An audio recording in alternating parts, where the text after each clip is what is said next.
కార్తిక్ గారు, సో మీతో స్టార్ట్ చేద్దాం. 2034 వరకు నేనే సీఎం అని సీఎం పదేళ్ళు నేనే సీఎం అని చెప్పడాన్ని మీకు జనరల్గా కాంగ్రెస్ పార్టీలో ఒక ఇది ఉంటుంది, ఏదైనా సరే ఏఐసిసి డెసిషన్ ఈజ్ ఫైనల్, అంతే కదా, శిరోధార్యం. మరి అక్కడి నుంచి ఎలాంటి ప్రకటన రాకుండా సీఎం ఆయన ఎలాగా ప్రొజెక్ట్ చేసుకుంటున్నారు 2034 వరకు నేనే సీఎం అని? ఇప్పుడు ప్రతిపక్షాలకి ఏంటి, 10 ఏళ్ళు నేనే ముఖ్యమంత్రి అంటే భయం అవుతుందా ప్రతిపక్షాలకి ఏమన్నా?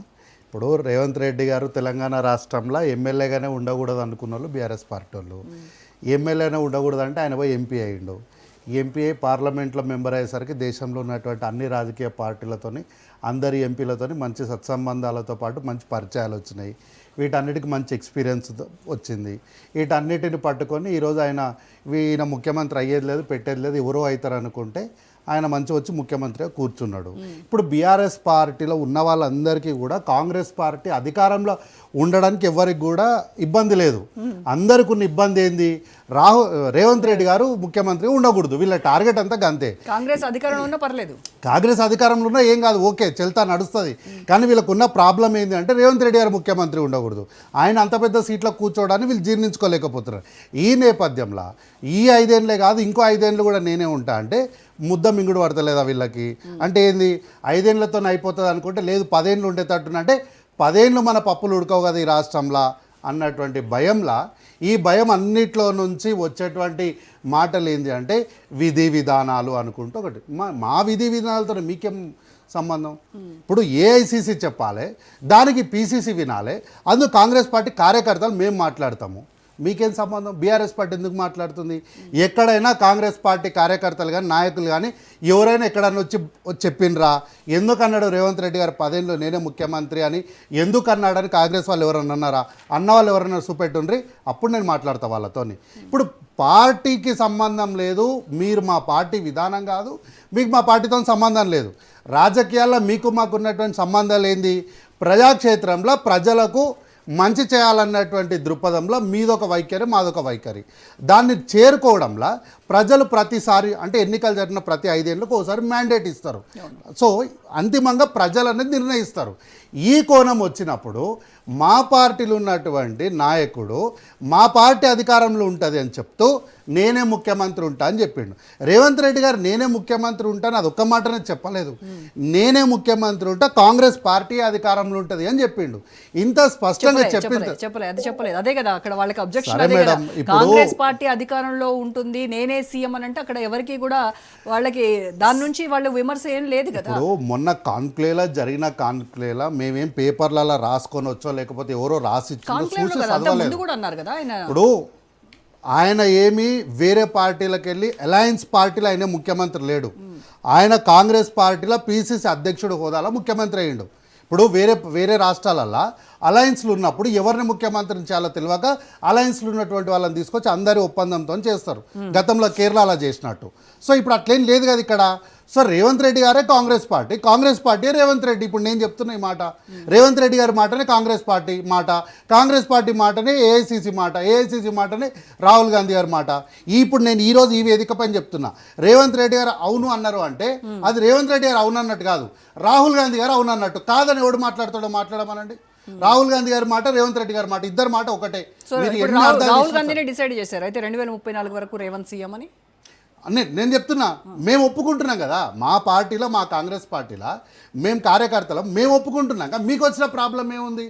ఇప్పుడు మా కాంగ్రెస్ పార్టీ జిహెచ్ఎంసీ టికెట్ ప్రకటించక ముందే మీరే అభ్యర్థులుగా మీరు ఎవరు కూడా ప్రచారం చేసుకోవద్దు, చేసుకుంటే కనుక క్రమశిక్షణ చర్యలు ఉంటాయని మల్లు రవి చాలా గట్టిగానే వార్నింగ్ ఇచ్చారు.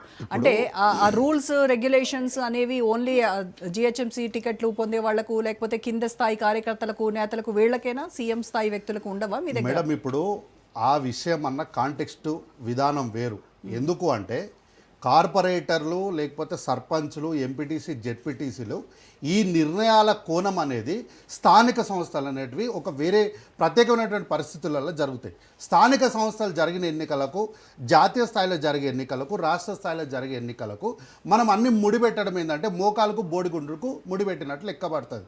ఎందుకంటే కార్పొరేటర్ స్థాయి కానీ సర్పంచ్, ఎంపీటీసీ, జెడ్పీటీసీలు, చైర్మన్లు, జిల్లా పరిషత్లు ఇవన్నీ కూడా ఈ నిర్ణయాలు, ఈ కోణాలు వేరేలాగా ఉంటాయి. ఉంటాయి. ఓకే. సో ముఖ్యమంత్రి గారు నేనే ముఖ్యమంత్రి అని చెప్తే ఉంటే గింటే ప్రాబ్లం ఎవరికైనా కాంగ్రెస్లో ఉండాలి కానీ ఎందుకు ప్రతిపక్షాలకు ఉంటే నేను అడుగుతున్నా. ఒరిజినల్ కాంగ్రెస్ అంటే నేను గతంలో ఇదే వేదిక పైన చెప్పిన ఎవరు ఒరిజినల్, ఇప్పుడు బీఆర్ఎస్ పార్టీ వాళ్ళు ఒరిజినల్ కాంగ్రెస్ ఫిరాయింపు కాంగ్రెస్ అని అంటున్నారు. నేను అడుగుతున్నా తలసాని శ్రీనివాస్ యాదవ్ గారు ఒరిజినల్ బీఆర్ఎస్ఆ, లేకపోతే పాడి కౌశిక్ రెడ్డి గారు, గ్రేగా కాంతారావు గారు, సుధీర్ రెడ్డి గారు, లేకపోతే సబితమ్మ గారు, ఇంతెందుకు కాంగ్రెస్ వాళ్ళను ఉరికిచ్చి కొడతామన్న ఇర్రబల్ దయాకర్ రావు గారు ఏమన్నా బీఆర్ఎస్ పార్టీయా? ఒరిజినల్ అవి ఏమన్నా? ఇంకా బీజేపీ గురించి అయితే అసలే మాట్లాడొద్దు. రోజు పొద్దున్న లేచి ఆయన్నే మొత్తం సర్వం అని మాట్లాడే అరవింద్ గారు ఆయన ఏమన్నా ఒరిజినల్ బీజేపీయా? అసలు బీజేపీలో ఈరోజు ఒరిజినల్ బీజేపీ అంటే ఎవ్వరూ లేరు. ఉన్నోళ్ళు ఎవరైనా ఉంటే పక్క పార్టీకి కోవట్లే ఉన్నారు.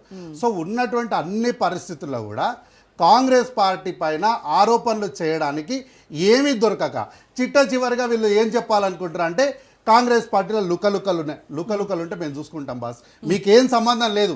ఆ లుకలుకల వల్ల ప్రజాస్వామ్యానికి, రాష్ట్రంలో పాలనకు, ప్రజలకు వచ్చిన ఇబ్బంది ఏం లేదు. మాది ప్రజాస్వామ్య దేశంలో ప్రజాస్వామ్య పార్టీ, కుటుంబ పార్టీ. మా అన్న మీద మేము అలుగుతాం, కొట్లాడతాం, కత్తులు చూసుకుంటాం, అన్ని చేస్తాం, మళ్ళీ పోయి కౌగలించుకుంటాం. మా ఇంట్లో పెళ్ళి అయితే పిలుచుకుంటాం, ఆస్తి పంచాయతీలు వస్తే నువ్వెంత నేనెంత అని చాతీలు ఆనించుకొని కొట్లాడుకుంటాం. మళ్ళీ ఇంట్లో పెళ్లి లేననుకో అందరం కలిసి చేసుకుంటాం. ఇప్పుడు ఏ పార్టీలో అయినా అంతే కదా. మరి మీరు బీఆర్ఎస్లో కవిత చేసినటువంటి ఆరోపణలు, ముందు మీరు కవితకు సమాధానం చెప్పండి. ఎవరి అయినా కుటుంబ కవిత గారు బీఆర్ఎస్ పార్టీలో ఉండి ఆరోపణలు చేసింది, సొంత పార్టీ పైన ఆరోపణలు చేయలేమా? గతంలో వాళ్ళు అధికారంలో ఉన్నప్పుడు జరిగినటువంటి అవినీతి పైన ఆరోపణలు చేశారు. ఆ అవినీతి ఆ బీఆర్ఎస్ పార్టీకి సంబంధించింది కాదు, తెలంగాణ రాష్ట్ర ప్రజలకు సంబంధించింది. కాళేశ్వరంలో అవినీతి జరిగింది అని చెప్పింది. 10 ఏళ్ళు మేము కూడా గదే చెప్పినాం. మేము చెప్పింది ఈరోజు కవిత చెప్తుంది. మాకు సమాధానం చెప్పకపోయినా పర్లేదు, కవిత మాకు చెప్పండి అన్నాం. అంటే ఏంది? కాళేశ్వరంలో అవినీతి ద్వారా మాయమైనటువంటి డబ్బులు బీఆర్ఎస్ పార్టీవో కాంగ్రెస్ పార్టీవో కాదు, ప్రజలు తమ చెమట నోడ్చి కష్టపడి కట్టినటువంటి ట్యాక్స్ రూపంలో కట్టినటువంటి డబ్బులు. సో ప్రజాస్వామ్యంలో ప్రజల డబ్బుకు జవాబుదారీతనం ఉండాలి. ఆ కోణంలో మేము ఆమెకు సమాధానం చెప్పమని అడిగినాం. Right and right.